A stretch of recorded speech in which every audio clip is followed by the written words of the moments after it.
Dans l'état-major macroniste et parmi les proches de Valérie Hayé, la menace Glucksmann est prise très au sérieux. Celui qui fait la course en tête à gauche dans cette campagne des européennes et s'inviterait presque dans le duel entre la macroniste Valérie Hayé et le poulain de Marine Le Pen, Jordan Bardella, c'est Raphaël Glucksmann.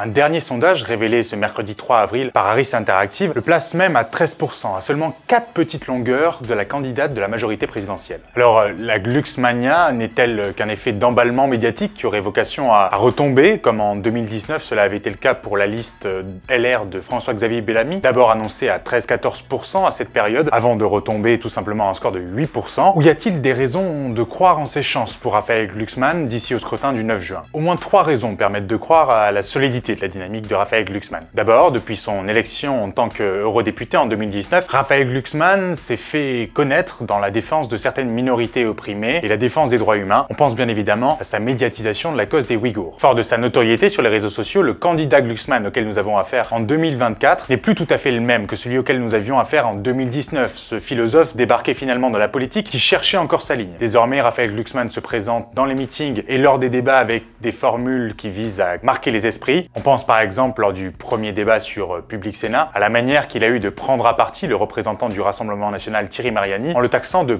petit télégraphiste du Kremlin, ou encore lorsqu'il se présente en meeting tel un démocrate de combat. Deuxième raison, Raphaël Glucksmann dispose désormais d'un espace de centre-gauche élargi par rapport à ce qu'il était en 2019. Il y a désormais une place pour une gauche social-démocrate pro-européenne avec une forte dominante écologique. Cela tient d'une part à la relative marginalisation de la France insoumise de Jean-Luc Mélenchon à la gauche de la gauche, et par ailleurs à l'orientation droitière prise par le second quinquennat d'Emmanuel Macron. Enfin, troisième raison pour expliquer la dynamique Glucksmann dans cette campagne, la place occupée par la guerre en Ukraine. Raphaël Glucksmann n'a de cesse de dénoncer le régime de Vladimir Poutine et son expansionnisme en Europe. C'est un sujet sur lequel il est très identifié. Or, le président de la République Emmanuel Macron a tenu à en faire un sujet fort de campagne. Du pain béni pour l'équipe de Raphaël Glucksmann qui sait son candidat particulièrement à l'aise sur ces sujets pour avoir, dès l'époque de l'invasion en Crimée en 2014 et même avant, lors de son expérience en Géorgie, pris des positions farouchement hostiles au régime de Vladimir Poutine. Dans l'état-major macroniste et parmi les proches de Valérie Hayé, la menace Glucksmann est prise très au sérieux. D'une part parce que les stratèges de la Macronie ont bien identifié qu'il y avait la place pour un seul vote utile à ces élections européennes et qu'il pourrait bien profiter aux social-démocrates. Et d'autre part parce qu'il pourrait y avoir une valeur refuge Glucksmann, c'est-à-dire que les déçus de la Macronie se déporteraient à la faveur de ces européennes vers Raphaël Glucksmann. Ces derniers jours, une étude de la Fondation Jean Jaurès agite les esprits dans la majorité présidentielle. Elle indique que sur 100 électeurs qui déclarent vouloir voter Raphaël Glucksmann le 9 juin prochain, 38 avaient voté Jean-Luc Mélenchon à la présidentielle de 2022, mais 30 avaient voté en faveur d'Emmanuel Macron à la présidentielle de 2022. Raphaël Glucksmann agit ainsi tel un révélateur des faiblesses des uns et des autres. D'une part, pour les macronistes, le fait qu'une partie de leurs électeurs ait été échaudée par les successives réformes des retraites, puis le projet de loi immigration, mais aussi les déclarations d'Emmanuel Macron concernant par exemple la figure de Gérard Depardieu, qui a heurté une partie de son électorat féminin. Côté Jean-Luc Mélenchon, dans l'électorat de gauche qui se déporte vers Raphaël Glucksmann, ce sont d'autres faiblesses liées aux leaders de la France insoumise qui sont mises en avant, à commencer par ses positions internationales sur le Hamas. Quel que soit le niveau de la candidature de Raphaël Glucksmann,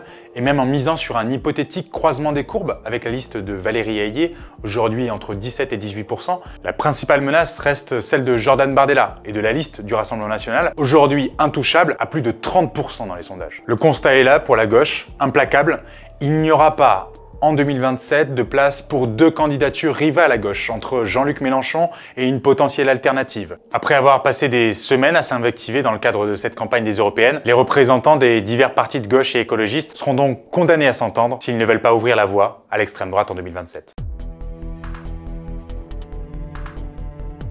Alors ça, c'est le grand fantasme à l'heure actuelle du Parti socialiste d'Olivier Faure. Croire finalement que l'hirondelle Glucksmann, à la faveur des européennes, pourrait faire le printemps du Parti socialiste. Le premier secrétaire du Parti socialiste, Olivier Faure, n'a qu'un mot à la bouche. Ces européennes doivent servir à procéder à un rééquilibrage à gauche par rapport à l'hégémonie qui est celle de la France insoumise au moment de la conclusion de l'accord de la NUPES. Cette tentative de renégocier les rapports de force à gauche à la faveur du scrutin du 9 juin et de déplacer finalement le barycentre de la gauche d'une gauche de rupture incarnée par Jean-Luc Mélenchon Mélenchon vers une gauche plus social-démocrate pourrait recueillir un assentiment majoritaire en cas de second tour en 2027 dans le pays, a le don d'agacer fortement le leader de la France Insoumise, Jean-Luc Mélenchon. Et pour cause, depuis son départ du Parti Socialiste en 2008, Jean-Luc Mélenchon estime avoir fait la preuve que sa ligne de rupture, la radicalité et la conflictualité qu'il prône est la seule capable d'amener la gauche au pouvoir. Il en tient pour preuve son score de 22% au premier tour de la présidentielle de 2022.